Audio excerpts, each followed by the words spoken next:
Hi, my name is Matt. I'm a technical evangelist here. We're going to talk about ReSharper.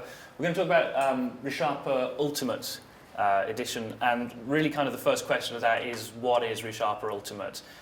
Essentially, it's ReSharper. You all know and love ReSharper, you've got that, but it's also all of our other tools as well. So it's dotCover, dotTrace, dotMemory, dotPeak, all bundled together. So if you've installed ReSharper 9, can I have a show of hands who's got ReSharper 9?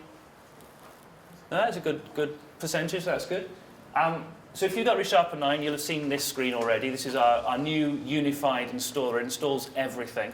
There's a couple of reasons for all of this. The reason that we're doing ReSharper Ultimate and bundling everything together, it's not just to save you download clicks and make it easier for you to get everything, although that is pretty handy. There's a kind of technical reason underneath it as well. If you've used dotCover, dotCover or dotTrace before in the past, you'll notice that they were separate downloads, separate products. When you installed them, they got installed as a separate product.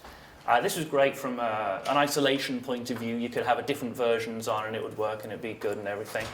But it would have a bit of a downside in that every product had its own version and copy of the ReSharper cache, effectively. All the caches and indexes and models we built, it would be duplicated across those three plugins to Visual Studio. So for ReSharper 9, we've kind of readdressed that, and we've bundled everything together. We've made ReSharper itself is now plugging into a common platform, and we share the caches and indexes across all of the versions, which now means, of course, the nice thing is that dotCover and dotTrace have got minimal overhead when you install it. So if anybody has ever previously installed more than one product, and you've seen how much of an impact that had on startup time, you'll be pleased to know that ReSharper 9 kind of fixes all of that. And it then kind of moves on to sort of how we deal with licensing. Uh-oh.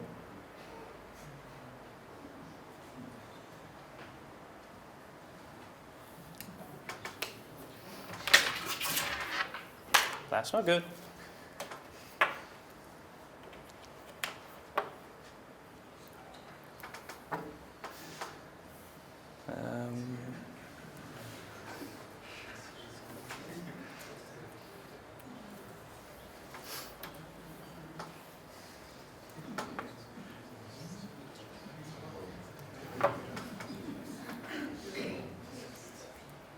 Okay, nobody touch anything. We'll be all right. So the way because we've re-architected everything and rebuilt everything, so we're kind of sharing a lot more stuff with the products now. We've kind of rearranged the way we do licensing. Previously, we had a ReSharper C# edition, which was C#, but also the web tools, and we also had a VB, a full edition, which was all the same, but it included VB. That doesn't kind of make sense so much anymore now. So we've just got a ReSharper, which is C#, VB, and web. We've also got ReSharper C++, which is going to be a separate licensing deal there, which is basically just the C++ language. Do we have any C++ developers? Yeah, well, you two are going to be very pleased. It's going to be great. And then we've got ReSharper Ultimate, which is just everything. It's all of the C# tools, the web tools, the C++ tools, dotTrace, dotCover, dotPeak. It's the whole bundle. And of course, as well, it's a bit cheaper. So you get you get all 5 products now for the price of 2 products. So that's great. Anyway, that's enough about that. Let's have a look at some code. So we're going to have a look at what we can do to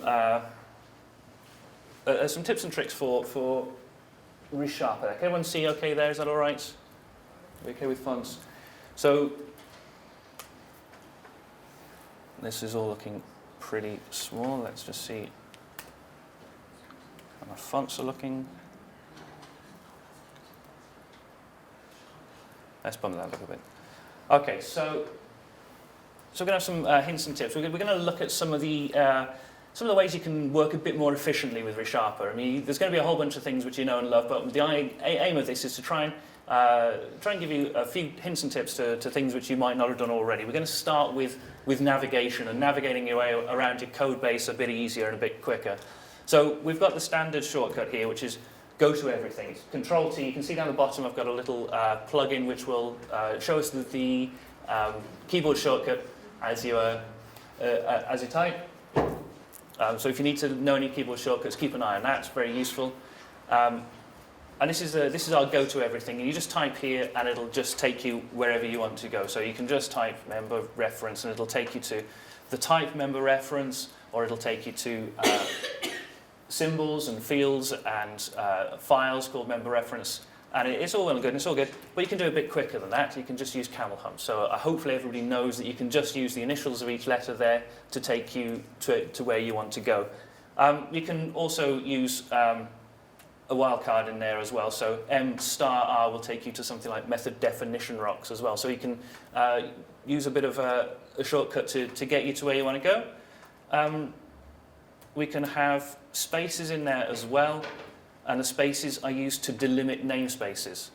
So here we can use MCR, and that'll take us to mono, Cecil, no, if I press the wrong button, mono, Cecil rocks. And if we have something called definition, there we go, we've got mono, Cecil rocks. You can see the blue there is what it's matching, and it's got can find module definition rocks, and it can take us straight there.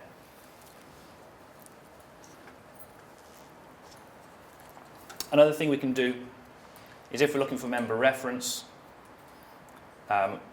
we can also add in a number at the end there, and it'll take us directly to a line number. So if we know where an error message has given us, so we've got a dialog has popped up, and we say we've got an error message, an assert and member reference line 34.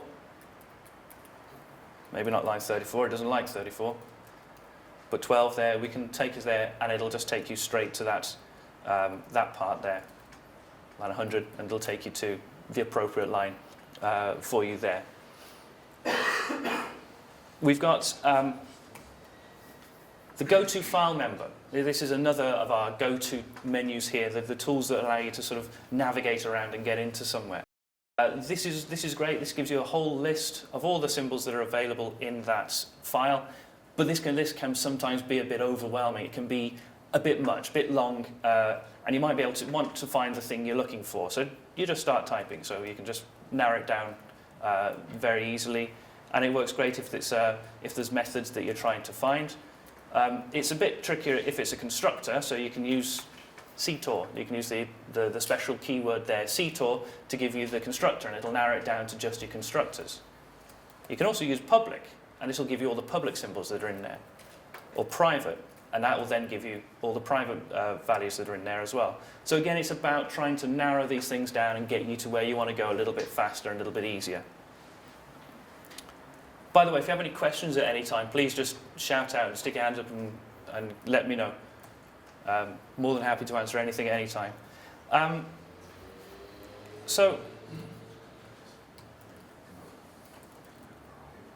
I can't type. Could you close the blinds behind you? The blinds are... No, we've got it's the button behind there. So, Ruslan, could you get it's just there. That's it. I just got it there. Oh, yeah. Perfect. Thanks. Perfect. Can we get this light off as well? Can we do that one? I don't know where the light switch is. There we go. Is that better? Right.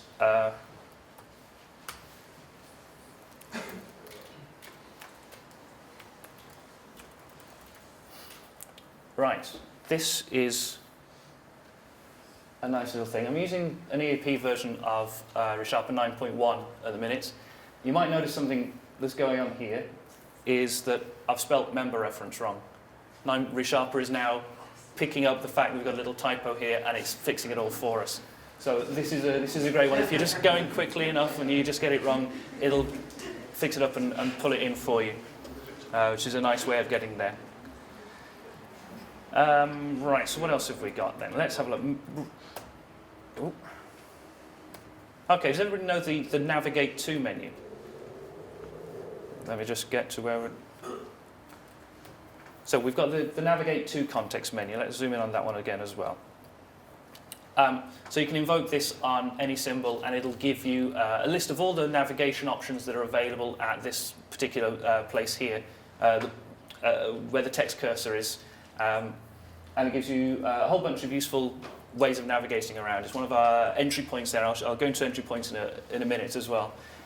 And it gives you a whole bunch of useful navigation tips here. So you can navigate to the implementation of something, you can navigate to its definition. So if you've got an interface, you can navigate to the implementation of the interface, to the definition. You can go up and down the class hierarchy, so base symbols and derived symbols.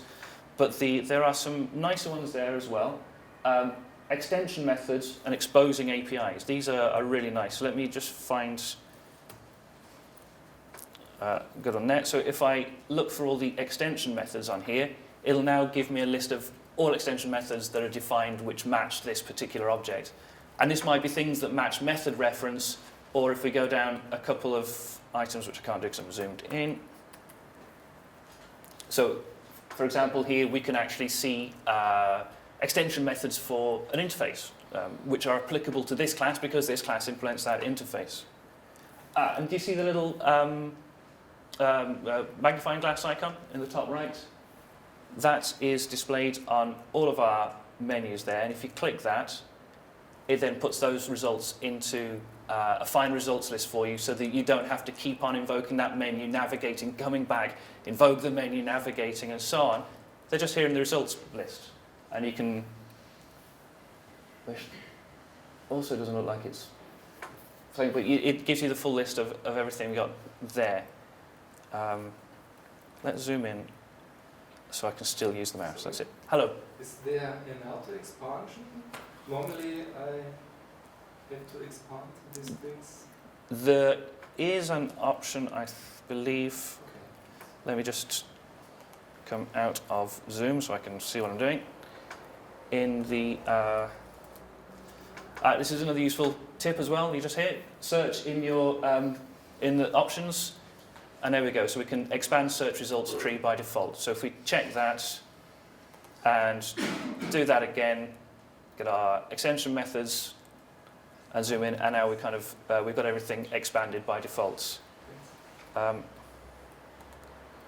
So let me just, how do I? No, that's not working. What? That was supposed to happen. He said line through teeth. Right, okay. So this, the define results window here, there's a whole bunch of useful things you can do with this window as well. So, for example, here we've got the ability to filter items here, which it's not particularly liking the zoom going on there, but we can see that there's a whole lot of interesting things going on there. We can show read and write usages. Let me find a better example for this one. So let's go back to member references, and let's find usages on the name. We can have that expanded, and if we zoom into that and have a look at the filter again now, we can see just about, let's do that slightly better. Okay, if we ignore the flashing bit on the left, well, we can see we can filter this now by read and write usages. So we can say, here's a property, we know where it's being written to, where it's being read from. We also know whether or not it's being used in unit tests in this particular case. We can show where it's being used in documentation, for the XML documentation, and we can filter these and remove them. So if we scroll down a wee bit there, we can see that at the list down here, that the property is being used in these test methods here. If we go back to our filter and we get rid of that, it'll now be pulled out of the test methods itself. It's still being used in the test assemblies, but it's not being used in the test methods. We know when something's being used in a test method as such, and we can filter that and get rid of that, which then allows you to look at more appropriate usages of the property. And with the buttons next to this here, they're just a quick way of getting at those filters to narrow that down. We can also export everything and also just refresh the items that are being used at that point there. Another useful thing we can do, though, is in all of these windows, we can type, we can search for things.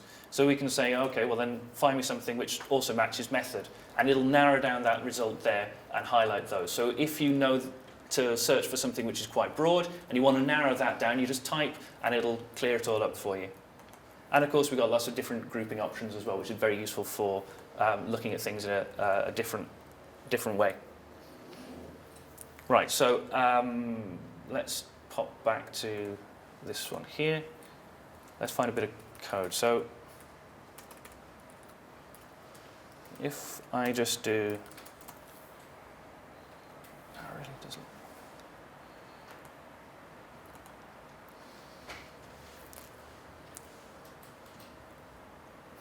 Okay, so if I do name equals full name, we can just use this. Actually, let's, yeah. Okay, so we know that we can control click on full name here, and we can navigate to the definition of that. That'll just take us where we want to go, and we can come back again with navigating backwards. And if we have a type which is member reference foo equals, let's just have it null, I can also control click on the member reference and navigate directly to there. But if we're using var, we can also control click on var. And if we navigate to that, that's now going to take me off to, well, actually it's the definition of string. But if I make that into a var, and if I navigate to this one now, it'll navigate me to there. So even when you're using var, you can still navigate to the type of what it is that it's referring to. If we have it as a generic,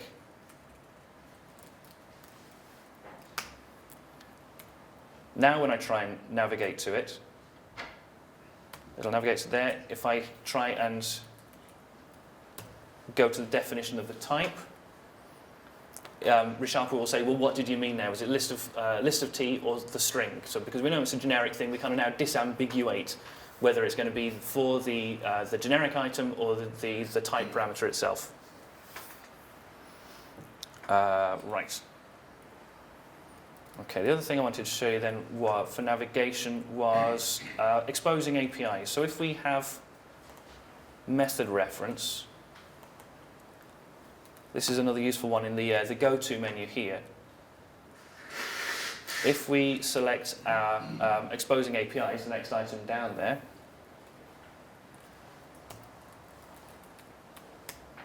ReSharper will look to see where this method is being used. This is a really useful one for when you want to be able to get a hold of this particular type. So you know that this is the type that you're interested in. Where does it come from? You could do find usages, but find usages will also tell you where it's being passed through as parameters, where it's being created, where it's being used as a field or a property. But when you actually just want to get a hold of something, you want to know where it's being used purely as a return type. And this is how you do that, yeah, exposing APIs, and it'll show you wherever it is that it's being used, and you can then look at that to find out how to get an instance of it. Okay, so let's go and find a for each statement.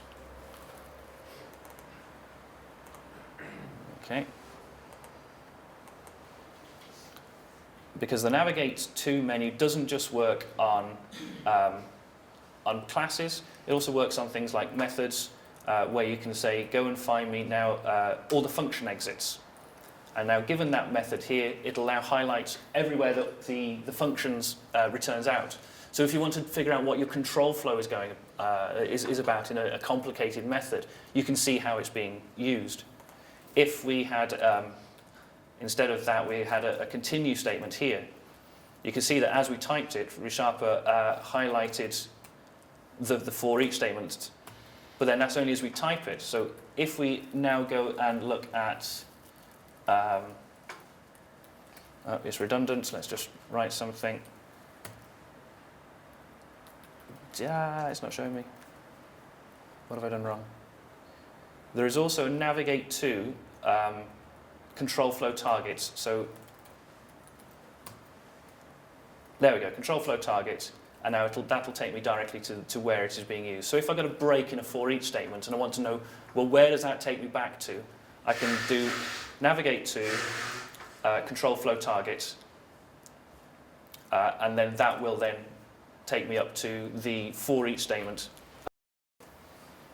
So there's lots of ways to sort of navigate around your code and to use this to analyze the control flow, to get to types that you use, and lots of useful information like that. Other useful things, the Navigate to is one of our sort of main entry points. We've got a handful of entry points into the main functionality of the code. We're very much aware that when you look at the ReSharper menu, it's very daunting. We've got a lot of things in Navigate and Find and Edit and Refactor. There's a whole load of things going on there. So we want to make it as easy as possible to try and get you into the code and get that working. So there's several sort of shortcuts for using that. So there's the Navigate to one, which we've just been through. That's kind of a Alt backtick if you're using Visual Studio shortcuts, or Control Shift and G if you're in IntelliJ, the one true keyboard shortcuts. Let's navigate to other ones we've got then are Refactor, Control Shift and R, which will give you, again, it's a context menu of all the refactorings that are available at that point. So it filters it down, so you don't have to go through the refactor menu. You don't have to remember all the keyboard shortcuts for everything you do with refactoring, but this will sort of narrow down and give you shortcuts for it. We've also got Inspect This. I'm going to look at this again in a minute because the inspections you can do here are really, really useful and really powerful. But those are really good. And so if you kind of want to remember just a handful of keyboard shortcuts, if you want to sort of really kind of build up your knowledge to that, those are a great way of getting into it. So you've got Navigate to, Refactor this, Inspect this. But that kind of just covers those things. We want to also make it very easy for you to get at other functionality. And so for ReSharper 9, we've extended the Alt-Enter menu, because that's our other main entry point for functionality. Alt-Enter everything, Alt-Enter, Alt-Enter. And now we've extended Alt-Enter so that you can now start typing and it'll search for actions for you. So it'll search for everything that's available there. So for example, if we wanted to rename directory, we hit Alt-Enter, type rename, and it's right there, and now we can start renaming immediately. This works whether you are at somewhere where you'd expect to see an Alt-Enter menu, or whether there's nothing there. So if you get a menu like this, and you can already say we can rename a parameter because it's overriding a field, or we can say, what should we do here instead then? Don't know, we can go and do find. So we could find usages, and then that would take us there and find out exactly where that property is being used.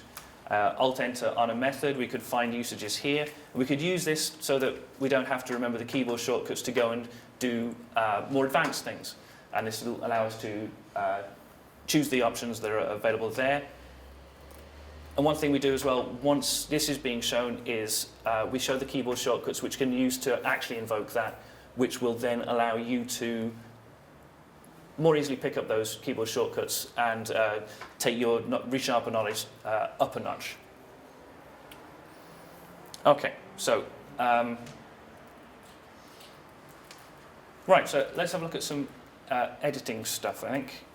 So if let's just swap over a sec. So this one, let's grab a file.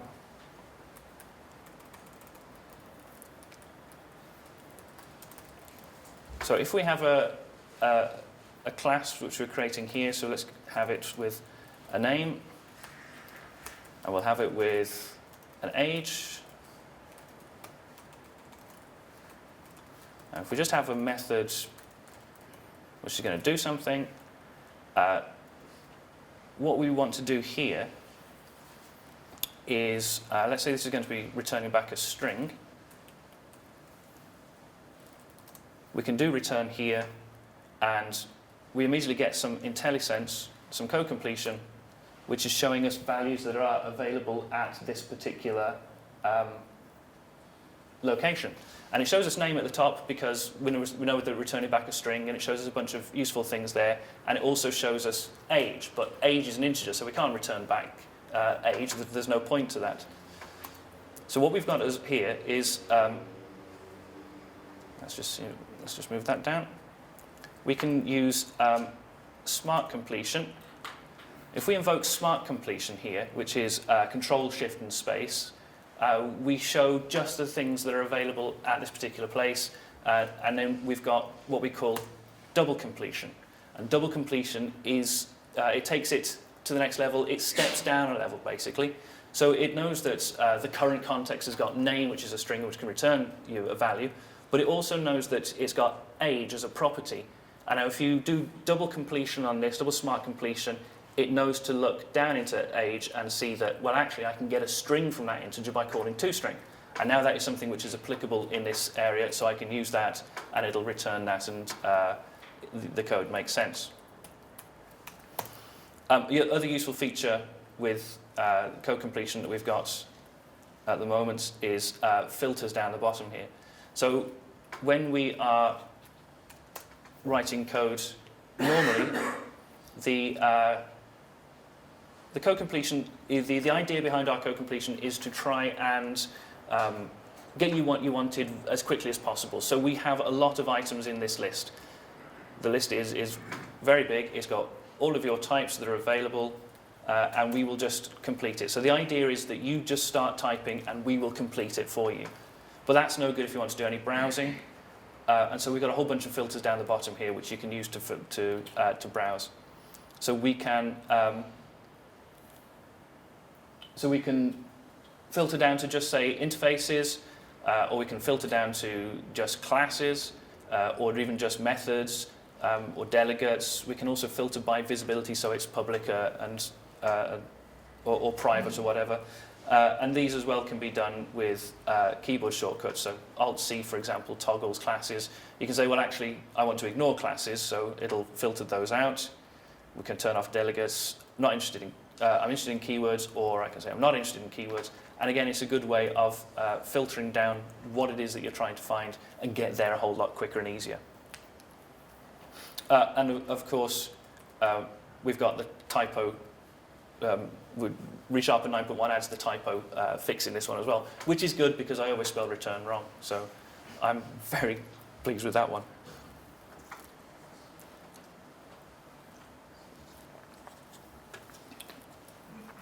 Right, let's find a slightly more interesting method. Where are we? Let's go back to member reference.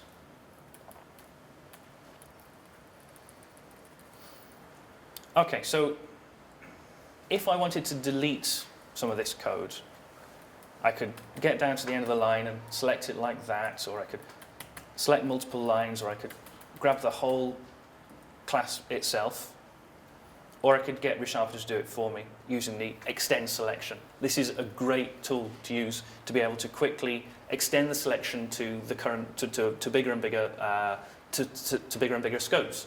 So if I'm here on the method name, for example, I can get it to select the method name, the signature, and then finally the whole method itself. And I can just delete it if I want to, or I can copy it and move it and do something else with it. A really useful feature here, if I type that right, is camel humps. So we can have camel hump selection. And I can also use that with the cursors. So when I'm moving around the code, I can use camel humps. This is off by default, if I remember rightly. But we can search for camel humps.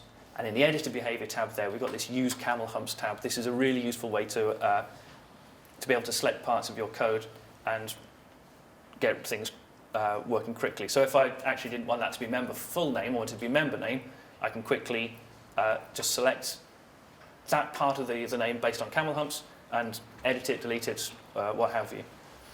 And of course, when we're doing our extend selection, and we can take it up as far as the class level, up to the file and everything, we can also use Shift Control W to shrink it back down again, and it will take us all the way back down to where we were. So we can extend and shrink the selection very, very usefully. Now, we don't like people cutting and pasting. We don't believe in cutting and pasting. We much prefer to do things in a nicer, more safe manner. So one thing we can do here is once you've selected some code, if you hold down Shift, Control, and Alt, you can now rearrange code. So it highlights everything, and I can just use up and down and move it around my code with no problem there. If I have something which is a bit more nested, let's find something. One of those for eaches is bound to have something which is a bit more nested. Then again, maybe not. So if I had a using statement, let's just bump that font up again.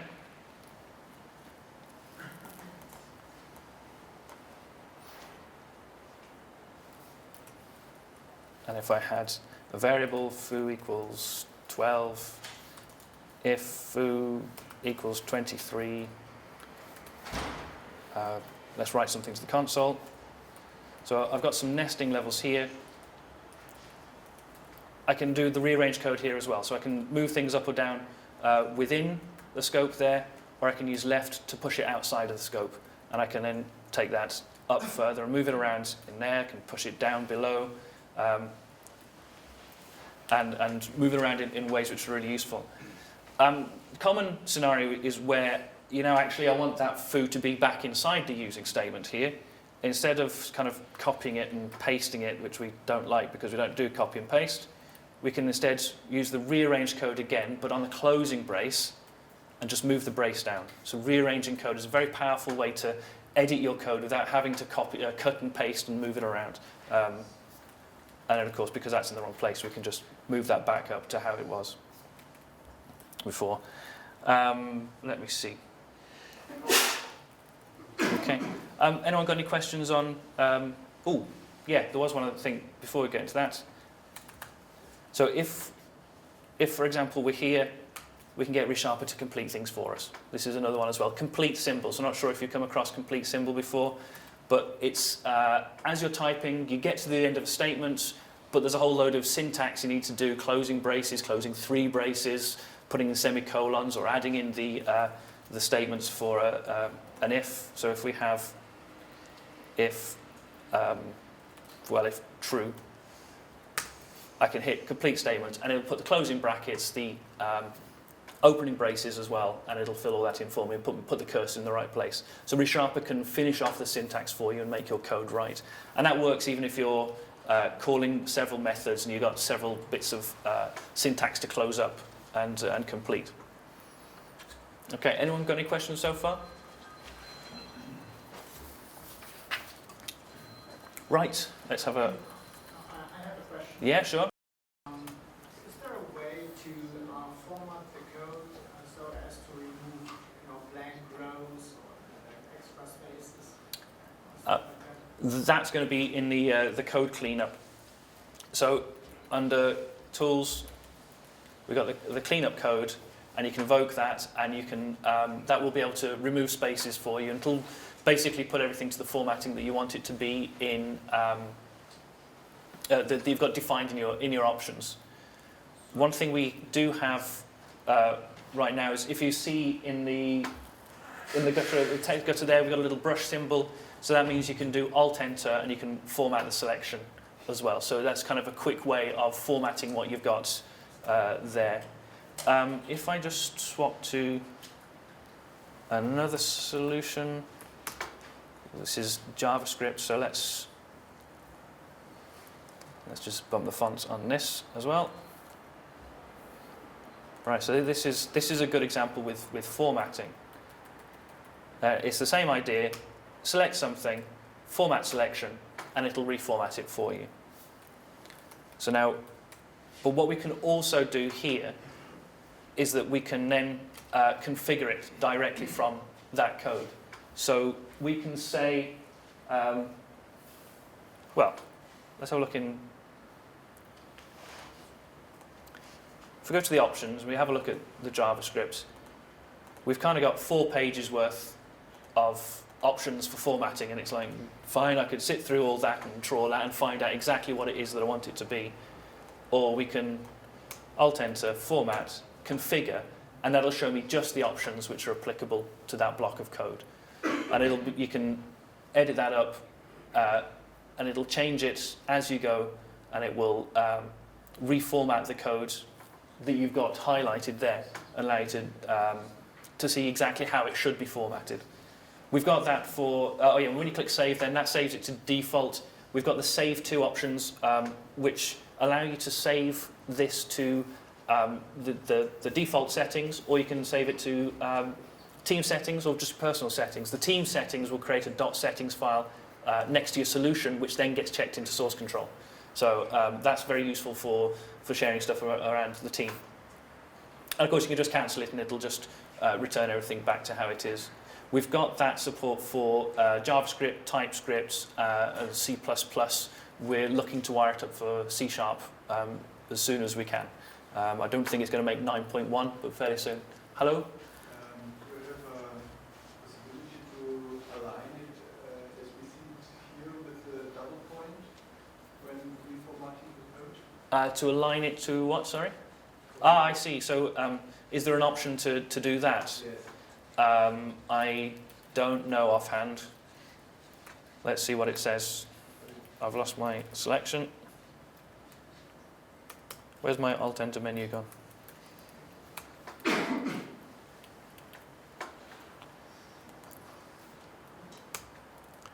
Format selection, configure. Short answer is no. There isn't an option to align things up in that way. Okay, so that's formatting. Right, another useful thing with the, why doesn't that want to, let me,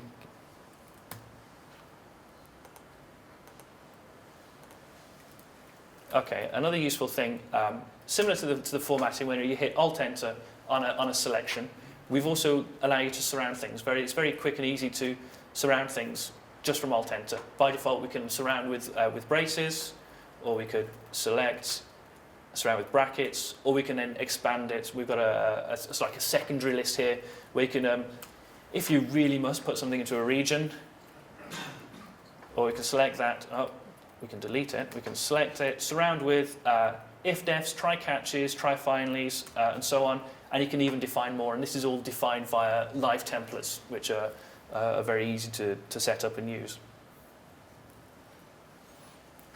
Okay, so let's have a look at some analysis stuff. So I said earlier we've got the inspect this menu, which is very powerful and very useful. So we've got a couple of options. Let's start actually on the method itself. So we've got, so you're all familiar with the with find usages. Find usages is a great way of finding where something's used. And it's great for finding where a method is being used, where it's being called from. The only problem with that is usually it's being called from somewhere and you want to find out where that's being called from. And then you've got this chain of going through and you're swapping between find usage results, and before you know it, it's a big mess. The inspect menu gives us the incoming calls and outgoing calls. So I can say, well, go and find me incoming calls.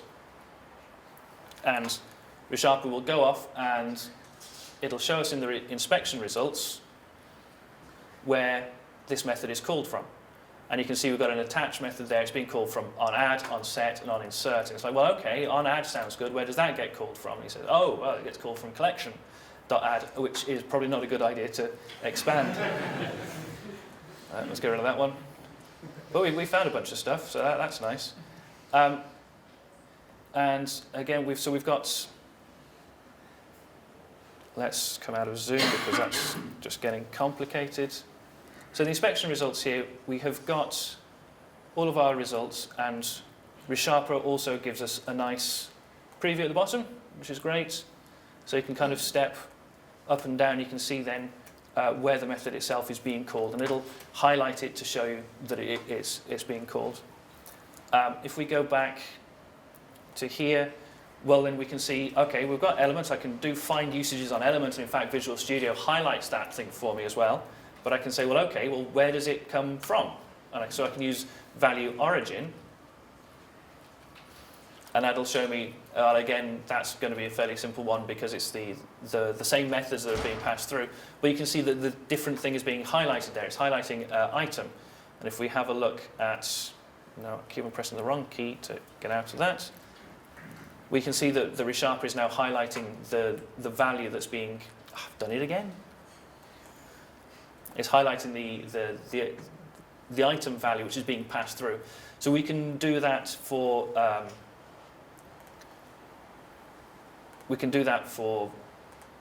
values to say, well, where's the value origin. We can also say, well, where is it being used? And you can use value destination to go down the way as well and find out where it's being used. And you can see where it would be passed through, if I had a good example there.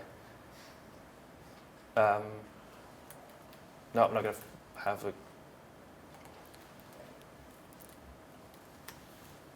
There. So then you can see, based on the declaring type, you can see where it's being used, and then you can sort of follow that down. It's being used as a return type, so you can follow it down and follow those chain of calls then to this. It's a very powerful way of inspecting what your code's actually doing without having to repeatedly do find results. Okay, so that's analysis. The other thing with analysis is a really nice feature for sort of navigating around your code to see what's going on is the type dependency diagram. So we can highlight a class, show the type dependency diagram, and ReSharper will build us a nice diagram of that particular type.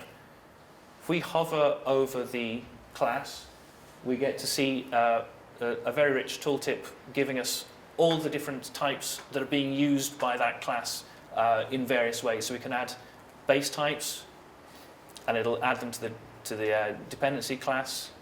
We can add immediate inheritors, and it'll add those on. It'll lay everything out, and before you know it, you've got a great way of sort of navigating around your code and seeing where things are being used. It's by default it's set up to show a whole lot of different dependencies that are going on. So we've got sort of aggregation dependencies, has a relationship, where usage is where things are being passed in as parameters, and inheritance is a relationship, but also where things are being returned, and also constructor injections as well, which is very useful. It's a great way of diving into your code and navigating around and seeing where it's being used. And if you don't want to see something, you can just delete it and get it off the diagram, and it gets relayed out and looks lovely again.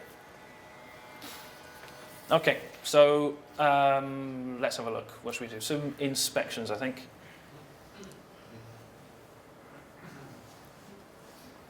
In fact, let's go back to Cecil. Let's stick with Cecil.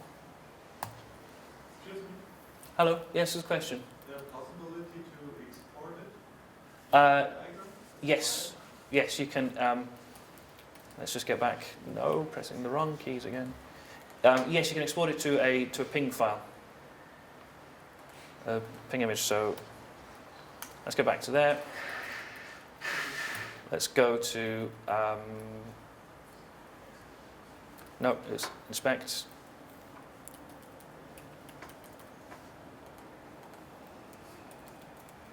No, it's not wanting to do anything. I've just killed Visual Studio.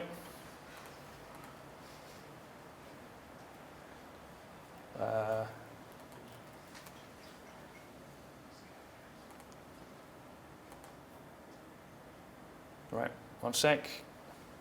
So, right, let's try that again. Type dependency diagram.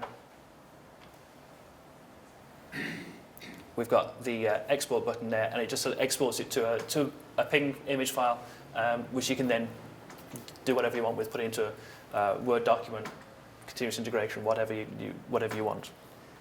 Can you also manually rearrange the classes in the diagram?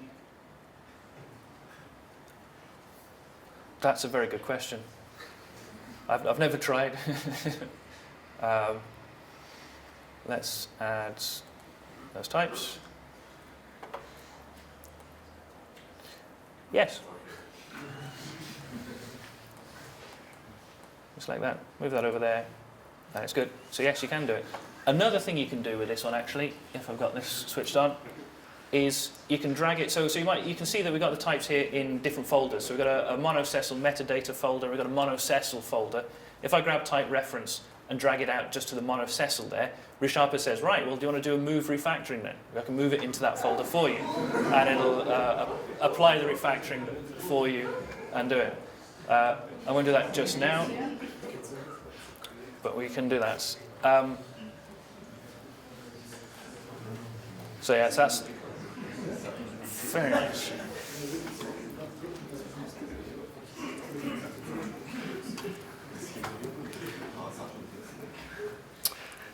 Right, let's have a look at some inspection stuff, shall we?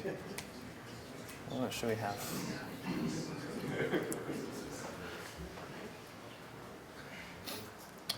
This is going to be where I can't find any inspections.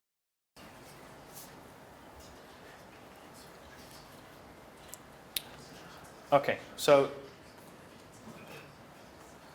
right, you're probably all familiar with the inspections and then hitting Alt-Enter and getting your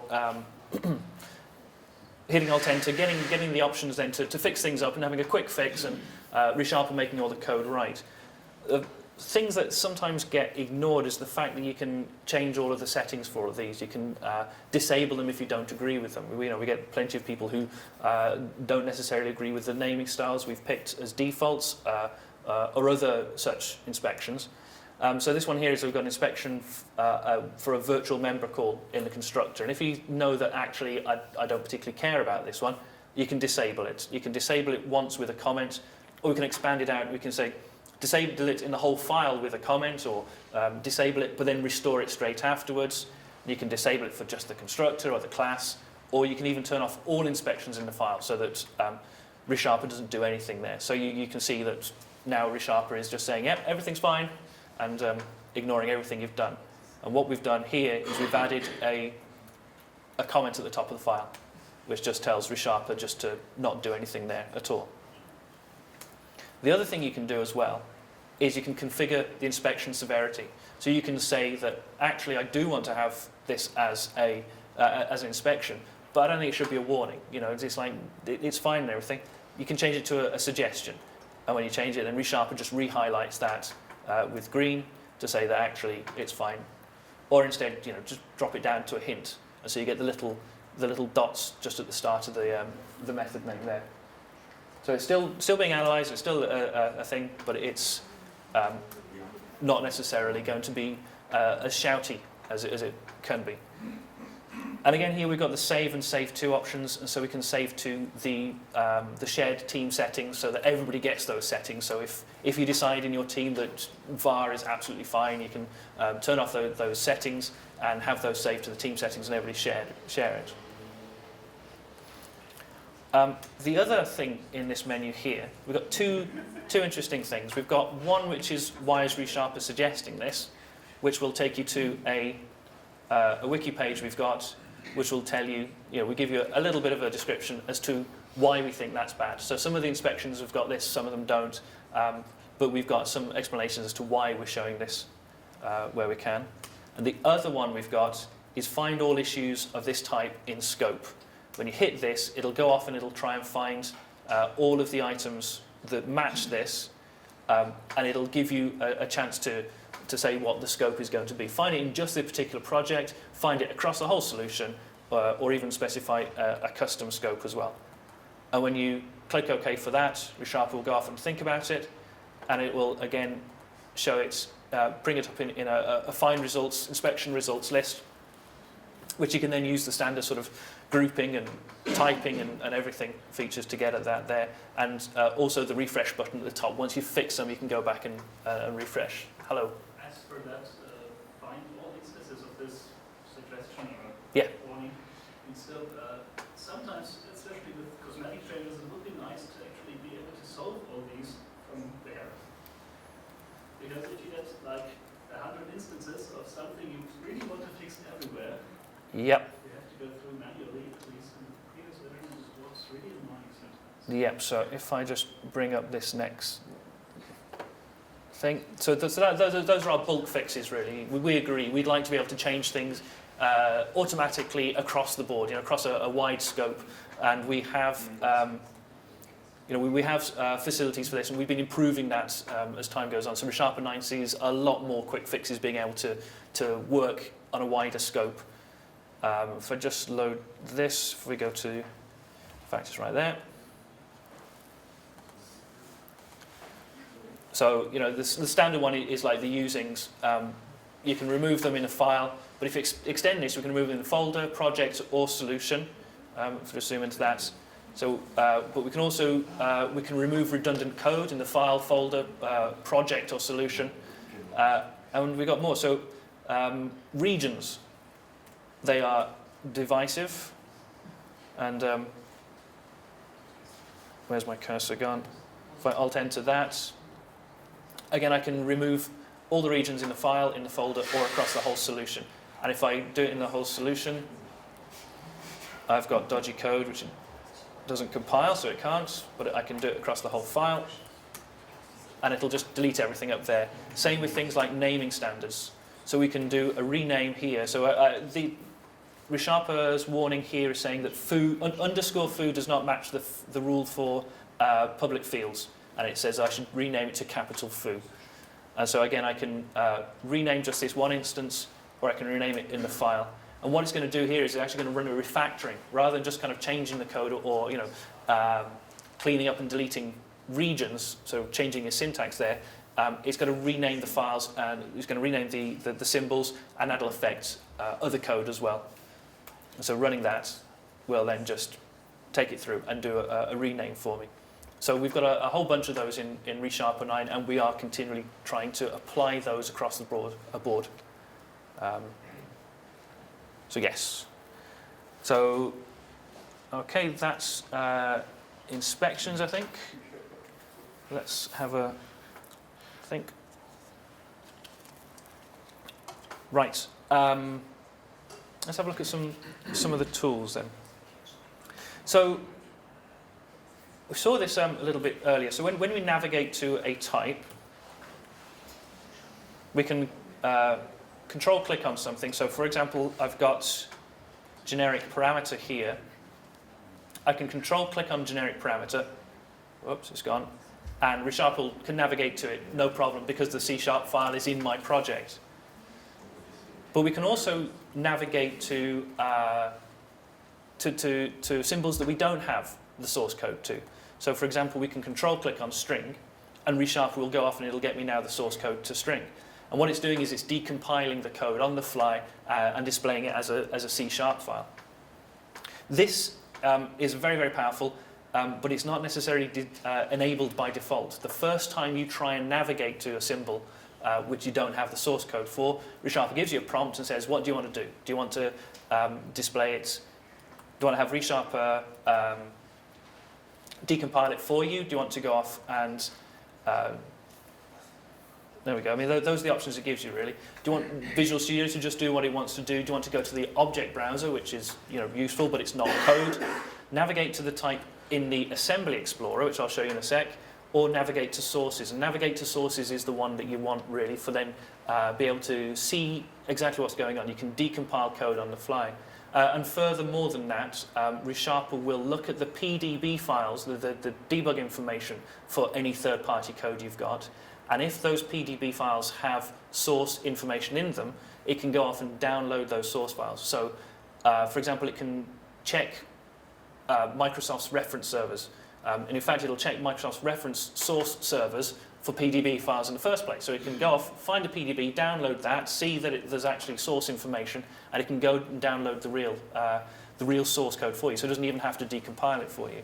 And also, if you have third-party code which is hosted on symbolsource.org, which is when you're building a NuGet package, you load up to NuGet.org, but you can put all of your source code on symbolsource.org. It can go off and download that as well, which is really very useful.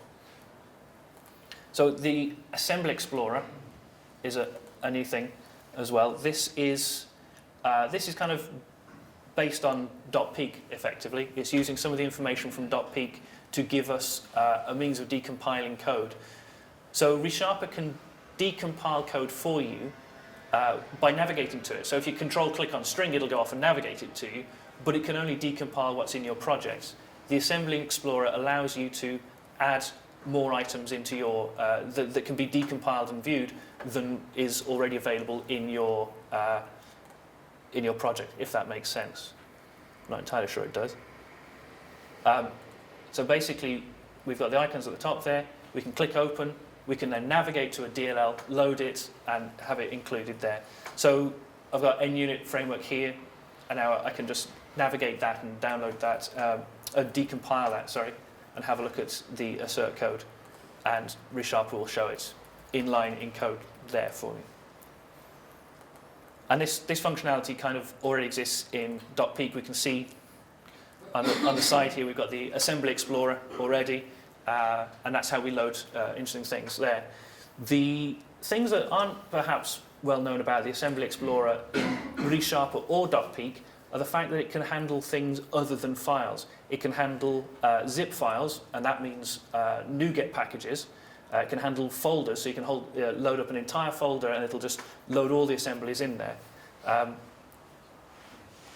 And allow you to then quickly navigate and see what's in there. So, for example, I've got JSON.NET loaded in here. It picks up all the assemblies that are in there, and it allows me to decompile them and have a look at the code there. But it's just loaded the zip file. I haven't had to unzip and load up the DLLs directly. Furthermore, dotPeek comes with a symbol server. So we've got the options here to enable a symbol server. And what this means is that dotPeek can behave like, as a symbol server. It can create a local website which Visual Studio can then talk to say, have you got any PDBs for this particular DLL? If that DLL is already in the Assembly Explorer, dotPeek can say, yes, I do. And it'll decompile everything on the fly, generate a PDB for that, and return it. So that means now that ReSharper and Visual Studio will be able to get to all the source for that, but it'll also be able to step into this third-party code as well.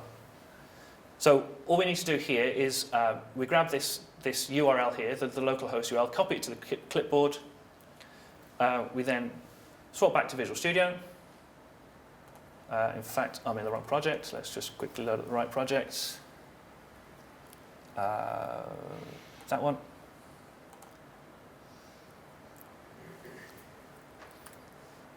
So I've just got a sample project here which is using some JSON.NET. We've go into the debugging options, go to symbols. We can add our localhost project, dotPeek server. Make sure that's enabled. I'll just turn those off for speed. And now if I run this project, okay, so now I'm going to step into a JSON.NET item. Ah, it didn't work. That's annoying. So just as well it wasn't being recorded, really, isn't it? Newtonsoft. But trust me, it's awesome. You can step into code, and you can step into code, and you can then debug your third-party applications to see what's going on there, and it does work. Damn it! Right. Okay, so let's just nip back to a different project. So has anybody used the structural search and replace functionality at all? Does anybody know what structural search and replace is? Right, you're going to love this. This is great. Structural search and replace is search and replace, but better. You search with a pattern. You get to define patterns based on code rather than defining it based on text. So in fact, let's go to the options, because here's one I made earlier. Custom patterns. Right, very simple one here. We've got a search pattern. Let's zoom in a little bit. So we get to create a search pattern here, which has got a placeholder. You can tell with the dollar signs, .today. And over on the right here, we've got the meanings of the placeholders. So we've got the DT placeholder is an expression placeholder, and that expression has to resolve to something which is based on system.datetime. And every time we find system.datetime .today in the code, we're going to show it as a suggestion with a tooltip of potential unintended use of local time. And I'll come back to the other bit in a sec. But it means that here, if I have a class, we have a method, and if we write out datetime.today, we've now got ReSharper gives us a squiggle, a suggestion, and a highlight saying potential unintended use of local time. So effectively, we have created an analysis declaratively. We've said anytime you see this bit of code, then do it as a warning. But it's not just based on text. So if I've got no, that's not going to work because it's a static method. It's a static property. But yeah. So the expression doesn't have to be. It's not just based on text. The expression doesn't have to be date time because this is a static property. It doesn't particularly work in this case. But if I'm saying that I need an expression which returns back a value of person, then it will also match something which returns back a value of employee. It'll return back a variable which is of type employee, or it'll be a method call of type employee. It's a very it's looking at the code. It's looking at the patterns of the code rather than the actual text itself. You can take it one step further, and you can also have a replace pattern as well. So we've got our placeholder here again. We already know what the placeholder is, so ReSharper can just match that, and it can then replace it with a different property here. And we would give it a description as well. So now if we alt-enter on our inspection here, ReSharper is now saying replace with UTC time. That's what we've already put in there. And now it's using the search and replace functionality to replace one block of code with another block of code, and now the squiggle's gone. So it's a very, very powerful way of working. Another example is one which is actually based on a customer request, which is just a really nice one. So I've pinched it. We've got a for each statement here, and this is calling database.save changes inside a for loop. That's a bad thing. You only want to call it once. But this then matches everything for it. So we've got a placeholder for types, for the variable for the for each statement, the thing you're going to be looping over, a bunch of statements. So S2 here is a placeholder which matches any number of statements. Our db.save changes, where db is an expression placeholder of type db context, and then any number of statements again. And it'll match that whole statement to say that actually save changes should be called outside of the loop. And if we hit Alt-Enter, we can rewrite that code. We know what the statements before it were, we know what the statements after it were, and we can actually move the line itself then outside of the loop. And so it's very powerful. It's a great way of doing declarative patterns to add your own analysis into ReSharper. And the nice thing with this as well is that it's not just for C#. We've got it for HTML and HTML-like files, so ASPX and as well. We can also support JavaScript and VB as well. So if we just close this for a sec, and of course you get to save to, and you can save that to the solution settings as well. So the solution itself can just use it. Hello, yes. It doesn't translate to VB, or? Doesn't do translation. No, it's a construct in one language can convert to a construct in the same sort of language, in the same language, that is. But another nice example is, let's just make that a wee bit bigger. It is a HTML tag here. So this was somebody who wanted to put the form control class on all input elements that didn't already have form control added to it. And so what we've got here is we've got the bit of code itself, the element, the class, the placeholder for not form control. And if we have a look at that now, we've got an attribute value placeholder, which is missing the regular expression. But we can say whether or not it matches a particular regular expression. So we can say, have the regular expression there to say should not match. In fact, I think technically we can just do that, can't we? Thinking under pressure, I've got no idea. But then we can say, anytime you find an input with a class which matches, which does not match this particular regular expression, then highlight it saying you're missing the form control symbol, but you also make sure we capture our remaining attributes, and then we can rewrite it, we can add the form control in, and we can put our attributes at the end there as well. So then if we come out of that and we go find some HTML which isn't there.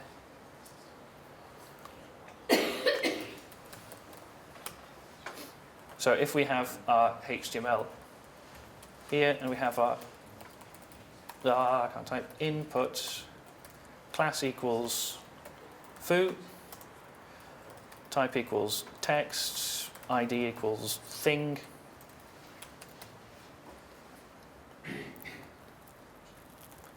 It hasn't matched it. Yeah.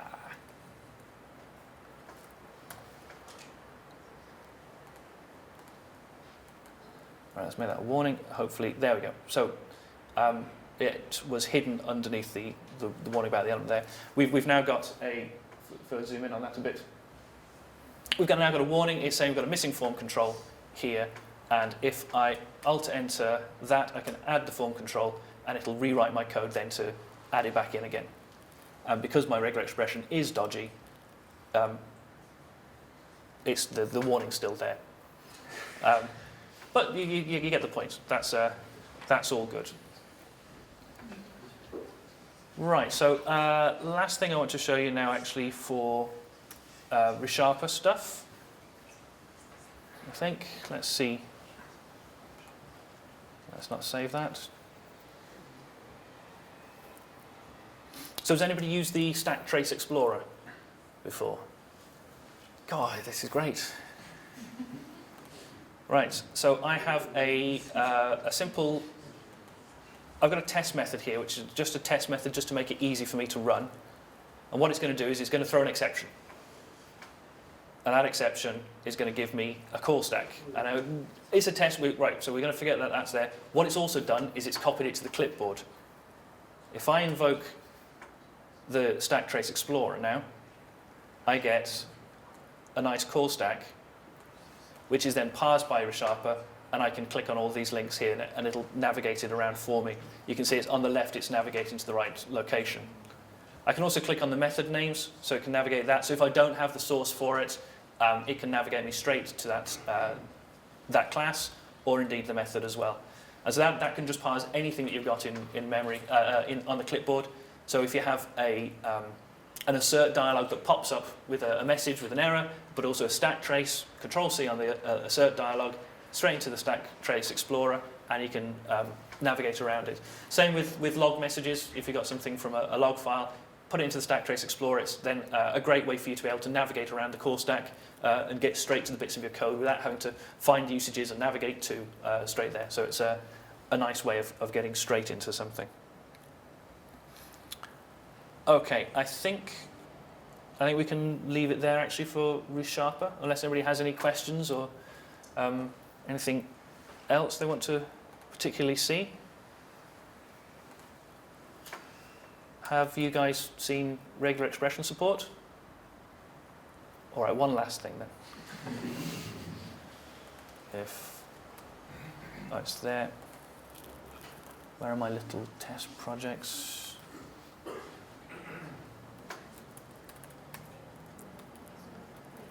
Where's my test project gone?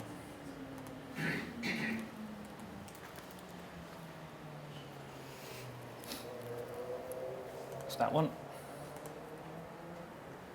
Okay, so regular expressions are very powerful, very useful, and really cool, but they're also really hard to read and write and use. So we've done something about that. ReSharper 9 introduced this syntax highlighting for regular expressions. So if you can see that, so we've got things like matching braces as well, so we can highlight around the braces and see where things are being used. Comments highlighted in green, which is nice. And of course, we've got code completion as well. So for your character classes there, it'll allow you to finish them up and use them. If you've got a dodgy character class in there, it will highlight it for you. And it'll highlight where it's wrong. And we can also validate it, which brings us up a nice little dialog here, which we can then start typing some test input to, and we can then sort of see how it's different and edit it. And when you edit it, then you can click insert, and it'll update the code there. So I don't know if you spotted that. I just changed the regular expression. It'll update it in place, and it's all good. And that's fine when you're using regex.match, because we know regex.match takes in a regular expression. But if we have just a constant string, then we don't know that it's a regular expression. So we don't give the highlighting until you say make regular expression here, and then we actually then say, right, okay, that's a regular expression. Here's all your highlighting, your code completion, and then everything's cool as well. And because we know that it's a regular expression with a capturing group, we can add that into the IntelliSense as well. So when you do dot groups, we can then say, well, actually, we know that there's a group in there called word, so we'll put that in for you as well. It's very cool, and I like it a lot. So that's regular expression support for you. Right, so I think we'll leave it there for ReSharper, and I think we'll move on to having a look at some performance analysis stuff. I have 2 questions on the regex part. Yes. Is the highlighting Who's talking? Sorry, could you put your hand up? I can't see. Oh, hello. The hand is already known. Is the highlighting aware of the differences between JavaScript regular expressions and .NET regular expressions? We only support .NET regular expressions at the moment. There's no support in there right now for JavaScript regular expressions. As for the argumentation, the one that annoys me the most is remembering all Unicode code blocks. Is remembering what, sorry? \p braces Unicode code blocks in regular expressions. P. Is it P? What am I doing? Brace.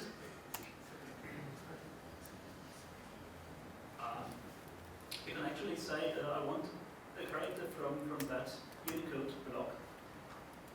Yeah. It would be really helpful if the list of blocks would be... That would be nice. Because that's the thing that you have to look at the most if I use it. Yeah, that's a good one, and I'll make a note of that and put it in as a feature request. So that sounds like a good idea. Nice. Okay. Right. So let's just have a minute to reset Camtasia. So I'm going to show you dotMemory and dotTrace here. Now we're going to have a look at some memory profiling and some performance profiling. We're going to start with dotMemory. So has anybody used dotMemory before?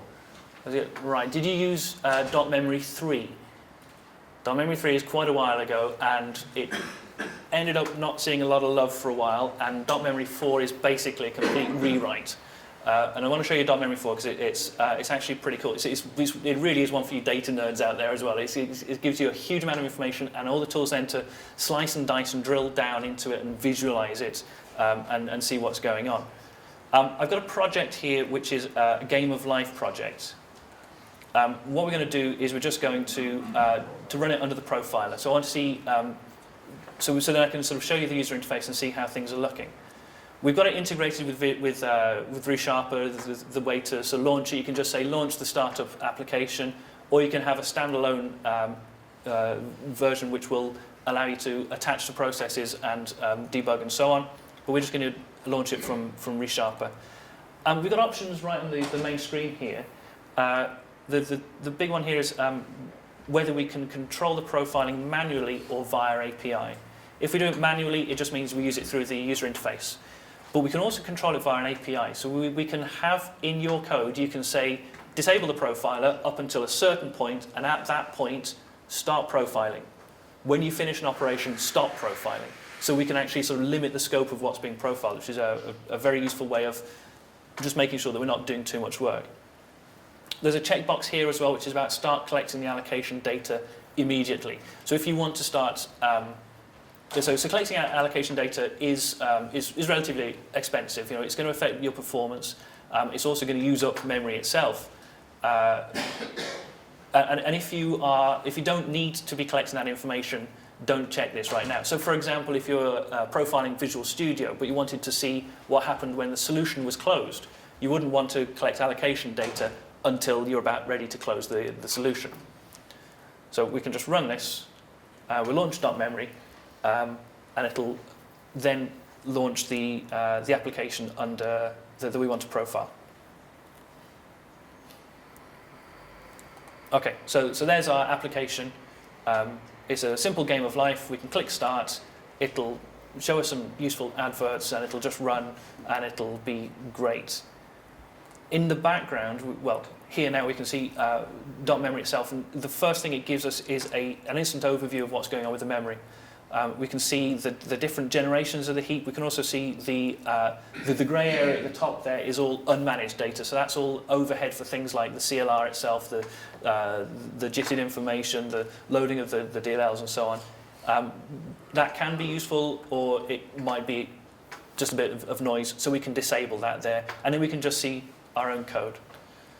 On the top left, we've got options for forcing a garbage collection. And that seemed to increase memory, which is a bit odd. But you can force a garbage collection, you can kill the process, and so on. On the right, we've got the options. We can now start collecting allocation data, or we can actually get a snapshot. And we can only actually do anything useful with a snapshot. So if we grab one there, the application keeps on running. So the application's still there and doing stuff. And you can just kill it once you've got an application, that's fine. And then we get a snapshot down the bottom here as well. We get to see 2 bits of information. Let's just zoom in on that. 2 useful bits of information. The blue memory is the memory that your application has allocated. The grey is overhead from the system. So it's the size of the memory that .NET has allocated, but that you yourself aren't using. We also get a bit of information to say how many objects have been used, and then links to enable us to sort of examine the snapshots and also go and have a look at memory traffic information. So if we go and have a look at the snapshot itself, we go off and we load a whole bunch of information. This is really, really useful stuff. We get a nice little visualization at the start as to at the top there, which is about all the data that's been allocated.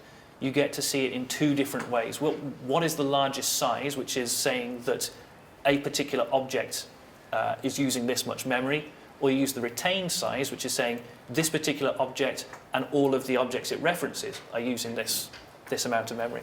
So at the top here we've got ellipse. We're using nearly 3.5 megs of memory just for ellipse.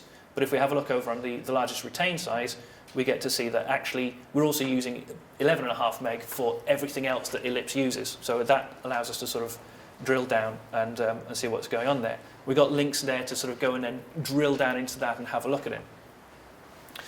Another useful thing it does is a whole bunch of automatic analysis for you, finding things which are inefficient and potential leaks up front. So we can find duplicate strings. So if you've got lots of duplicate strings, well, you can probably reduce that down to just a few strings. Also sparse arrays. Instead of having one big array allocated like this, where you're only using 4 or 5 elements, it'll say, well, actually, that's something which you could optimize and use a better data type for. And also event handlers leaks, WPF binding leaks, dependency property leaks, and other WPF leaks, as it happens. We recognize when these particular scenarios occur, and then give you the tools then to go and find those and to go and analyze them. And then down at the bottom we give you heap fragmentation, which is an overview of what's happened with the heap. Whether it's generation 1 or generation 2. If it's in generation 2, then you've got longer lived objects and you want to do something about that, and so on. The top left here, this bit of code, this bit of the UI is useful for, this is our path of everything that we're analysing. As we drill down, this path kind of gets deeper, and then we can kind of step back up to it and have a look. So for example, if we go and click on ellipse now, what dotMemory has done is it's added 2 sort of steps into our path. It's added an object set, which is the set of all the objects that we've got information about. And then it's added a second object set, which is all ellipses that we know about. And this is kind of then a really nice way that dotMemory works, that you can sort of drill down. Basically, you kind of start with a whole lot of information. You just narrow it down as you go along. And at each point, we can then sort of slice and dice this information. We can sort of look at it in a different way. So we could, in fact, let's go back to to all objects here. We get a list of the particular type it is. On the right there, it's giving us the object count, the size of that particular object, and a best estimate of the size of that object and all of its the objects it's holding.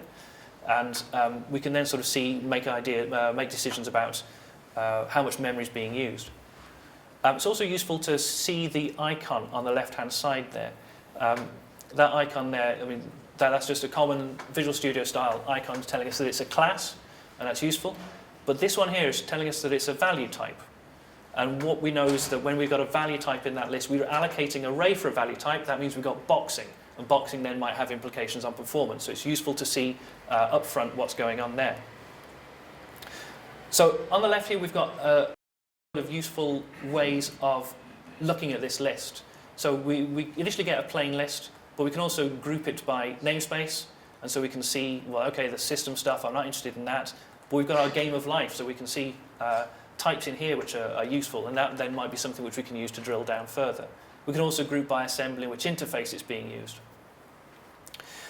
There are other views as well, so we can group by dominators. A dominator is the object which is kind of the root of a list of owned objects. So, for example, we've got ellipse here. That means ellipse owns a bunch of objects and nobody else refers to them. If an ellipse gets garbage collected, everything else gets garbage collected.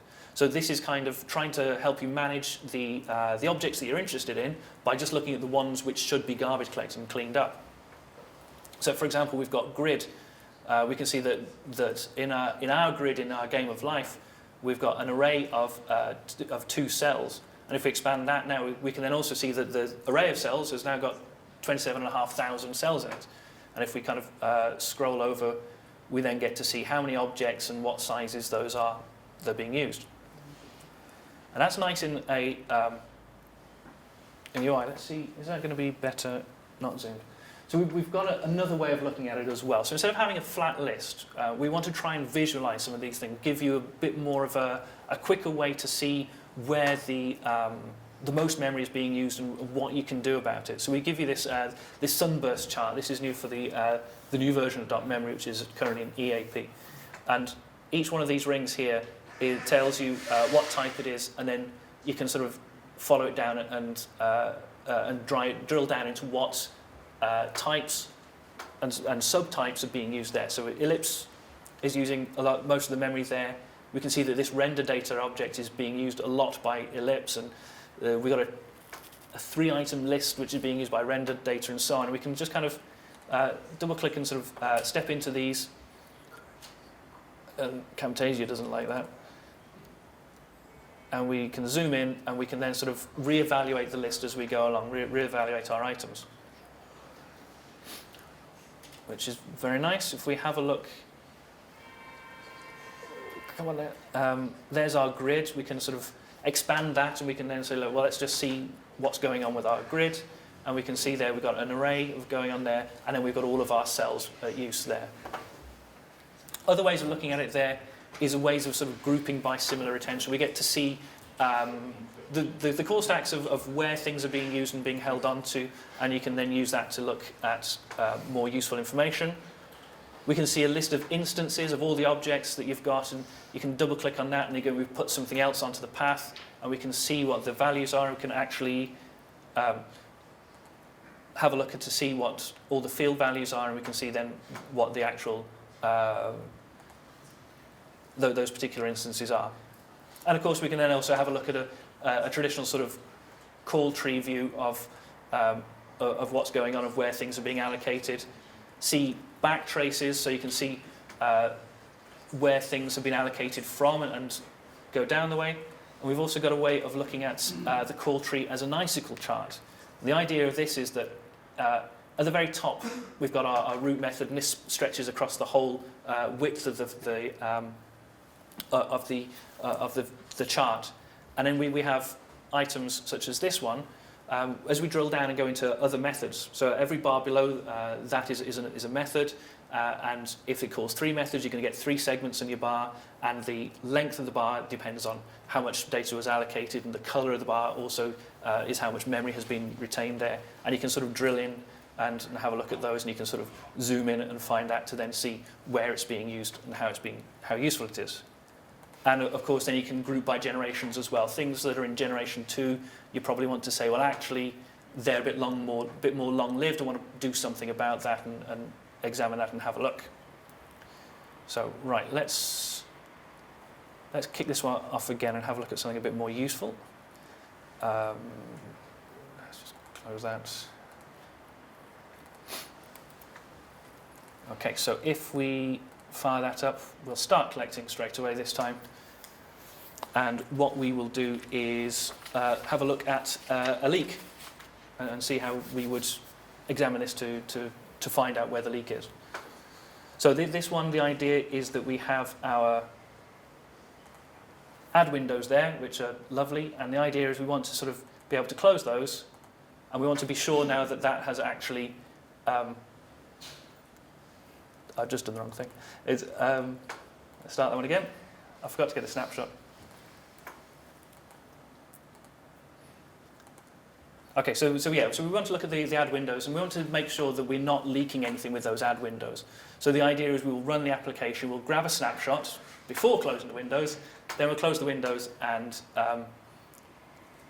see what's different there. So if we start everything off, we grab a snapshot, that's still running, although in the background dotMemory is gathering information. I can close my windows, I can grab my snapshot again. So now I've got 2 snapshots to use. The application is still running. I can close that now because I've got all the information that I need to. And now we've got 2 snapshots in memory which we want to be able to compare. You can see down at the bottom it's telling you how much data has survived, how much is dead, and how much is new.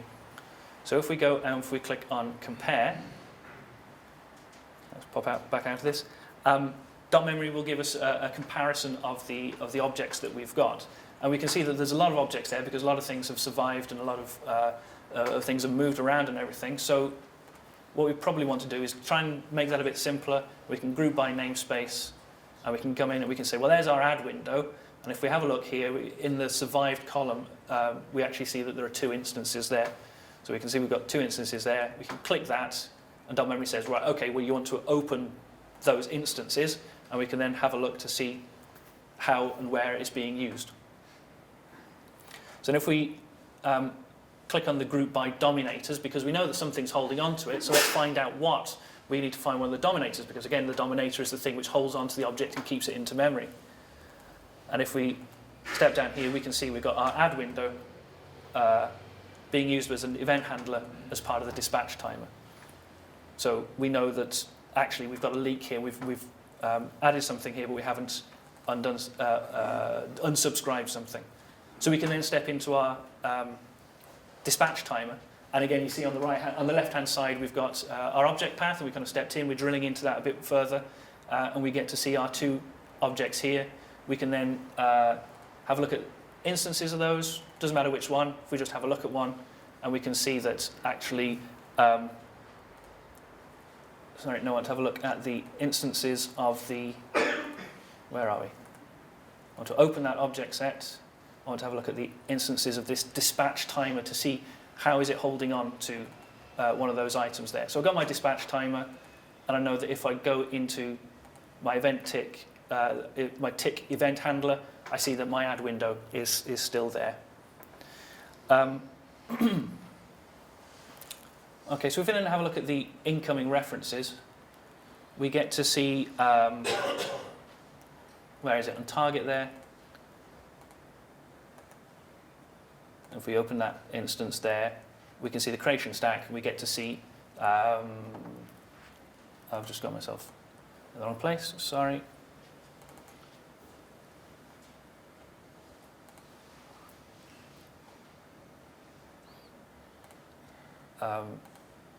I've just lost the thread of where I was going with this. So yes, we get our dispatcher timer, we can have a look at the instances, and we get to see our add windows, and we get to see then that our creation stack window we created there in our main window start advert, and then we can use that to go in and make sure that we go in and unsubscribe our advert in the first place. Right. So if we swap to a different demo, this is to have a look at sort of memory traffic there. So if we can, I've come out too soon. The memory traffic one then is to have a look at. Right, let's just get that started. So what we want to do here with the memory traffic is just to see how things are being allocated over time, see what changes as we run the application. So we're going to run the application, we're going to grab a snapshot, we're going to let it run for a minute, we will grab a snapshot,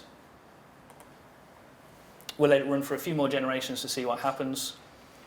We can see that it's busy. We can see the timeline in the background is showing us that there's clearly a lot of garbage collection going on, a lot of memory traffic happening. And we want to try and find that. So then we can grab another snapshot, at which point we can close this one here. And now the two options we've got down the bottom here of compare or view memory traffic. We don't want to compare this time because we're not looking for a leak, but we want to have a look at the memory traffic. And the memory traffic then, dotMemory kind of gives us the information straight away, basically. We can see immediately that our cell is being used, it's being allocated. If we have a look at this over here, we're seeing that we're allocating a lot of information, we're collecting a lot of data, and we're also generating, so we're allocating 900,000 objects and we're collecting 900,000 objects, so we know that there's something dodgy going on there and we would like to fix it. If we have a look at the bottom down here, we end up with a core stack, which gives us, tells us exactly where it is. So we can copy that to the clipboard, go back to our object, use the stack trace explorer, and if we go straight to our calculate next generation, we can see that this is an unoptimized version. And if we did it here, if we scroll that out, what we can do here is have a different version instead. We can replace this. We know that this is where the leak is, not the leak, sorry,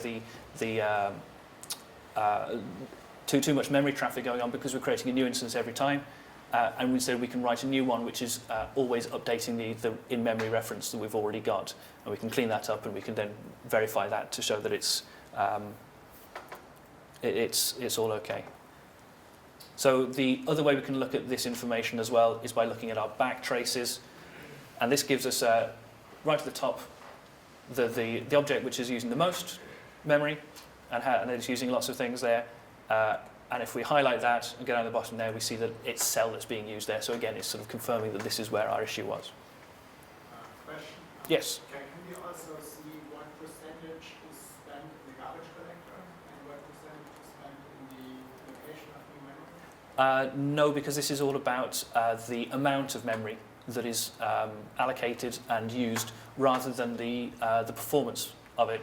dotTrace can give you that information, and I'll show you that. I'll show you that right now, unless anybody has any other questions for dotMemory. How about integration into Visual Studio?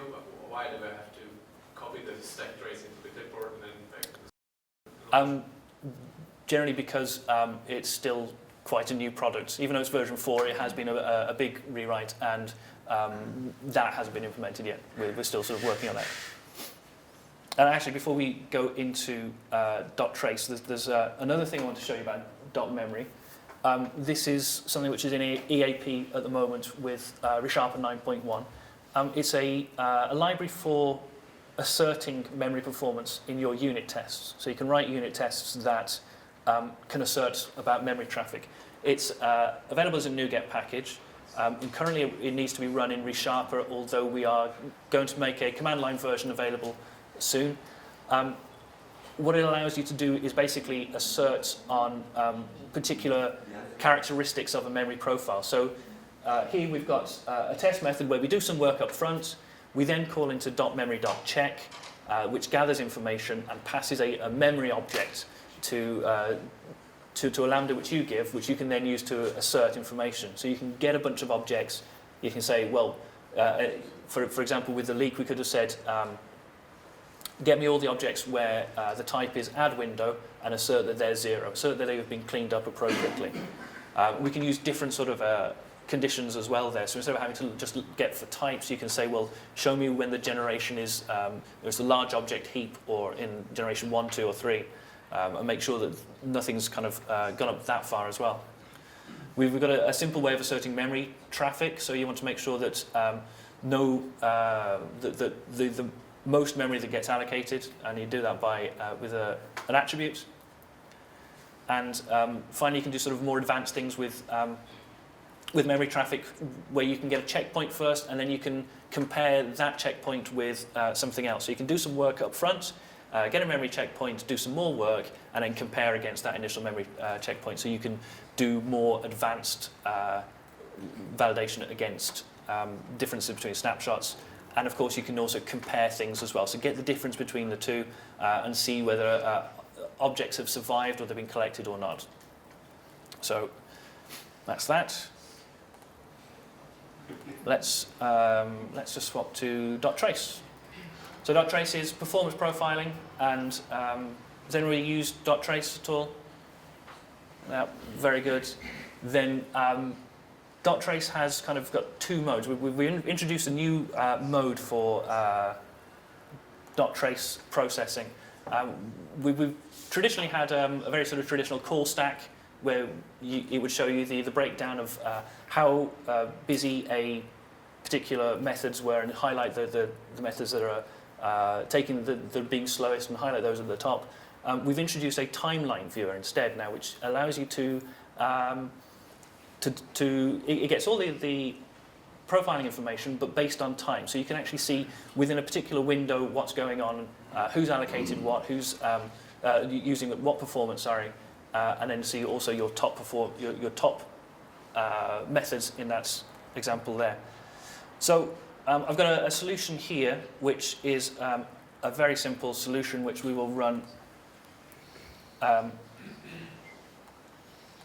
Which we'll run now.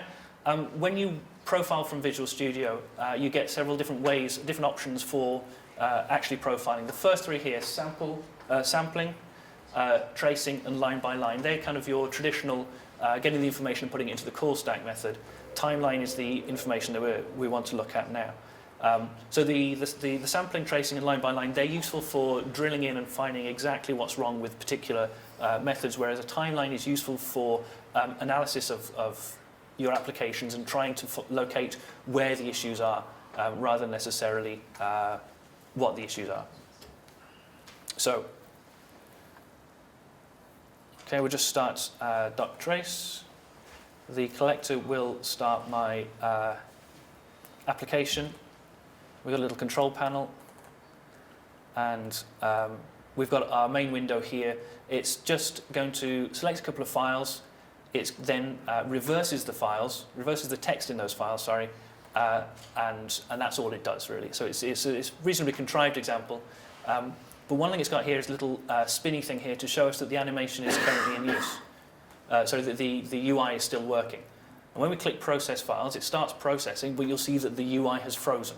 So we know that something is going wrong here, and the UI is currently busy and being blocked. And we want to analyze why. So we can close the application now. dotTrace will load all the information and load it up into the timeline viewer. And what we get with this view is initially in the middle, once it loads, we get like an overview. We get a timeline. We get an overview of what has happened for the duration of that profiling session.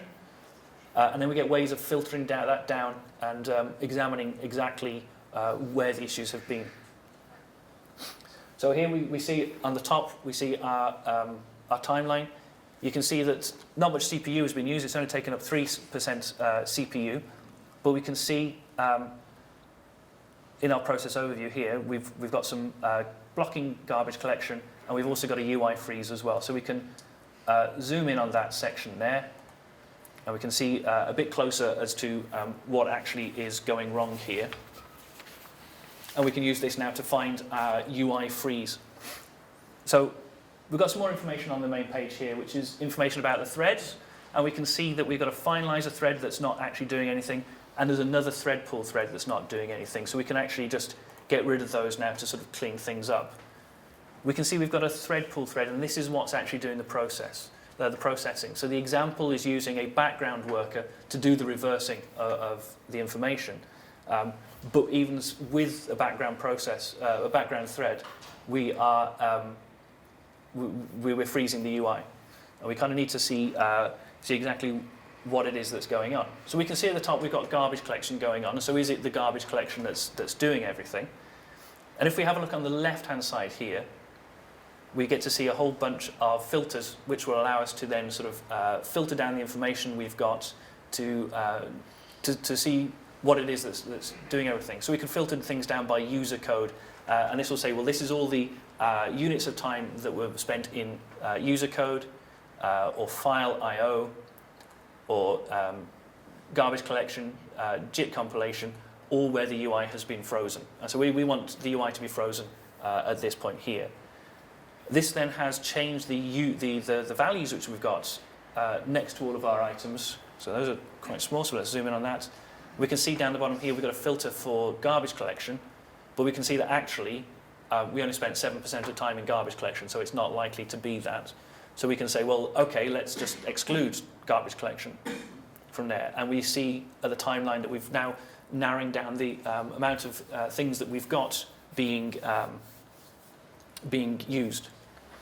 Sorry, narrowing down the amount of time where these conditions are true. So if we have a look at our main thread here, now because it's the UI freeze, we know that it's the main thread that's going to be an issue. If we have a look at the thread state over here, we can see that it spent most of its time actually running. So we know that there's something going on the thread itself, which is going to take up all the time. And so we can click that and we can get some more information on that. And if we wanted to, we could drill down to see which even CPU core we were using or what priority of the thread it was there. But actually, now we can just go and have a look at our call stack, and we can see what's happening.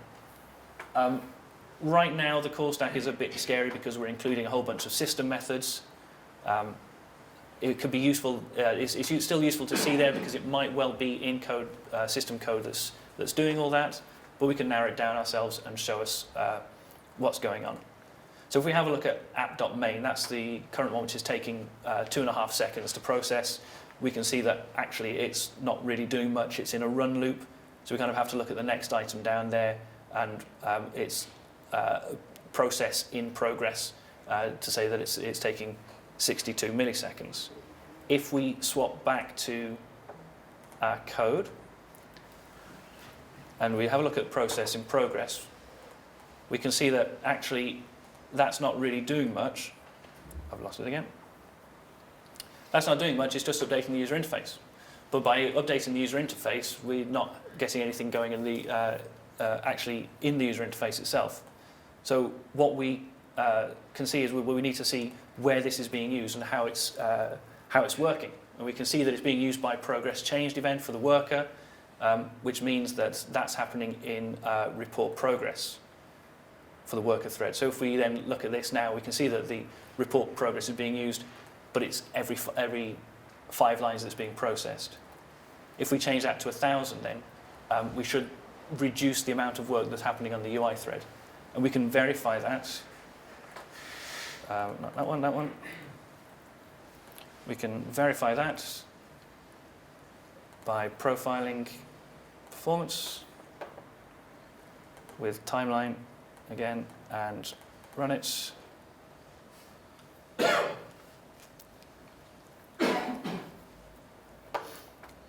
And if we select our files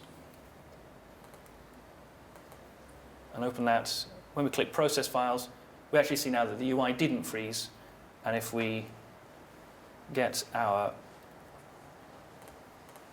where have you gone? So if we cancel that now, we will load this up into dotTrace, and we should see that we don't have any more of the busy waiting on the UI thread.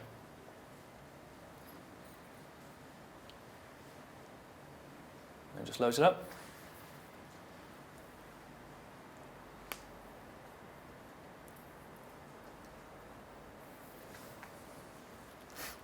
Okay, we can see that it all finishes a whole lot quicker there. We don't have any blocking, and the UI freezes that we got there now are before we actually clicked start on the button itself. So that then gives us a way of drilling down and finding out what's going on there. You're pulling up the information that it's a UI freeze, telling us that we've got blocking collection going on, seeing how it looks over a whole time span, and then sort of narrowing down the time span that's applicable until then we can see what are the methods that are using the most percentage for that particular time. And we can also use it to then show us how much is being used in garbage collection by using the filters there, which gives us all that information. So does anybody have any questions on dotTrace? Yeah, how do you detect the UI freeze? It is where messages haven't been pumped in 200 milliseconds. Okay.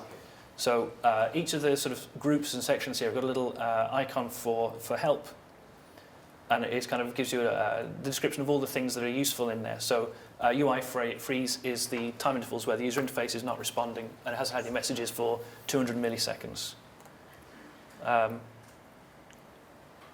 Okay, one more question then? I saw a window briefing about when you started with tracing that you might be doing an ETW trace. So can I actually load any trace file into dotTrace and analyze it in the same way, or take the dotTrace file and put it in like?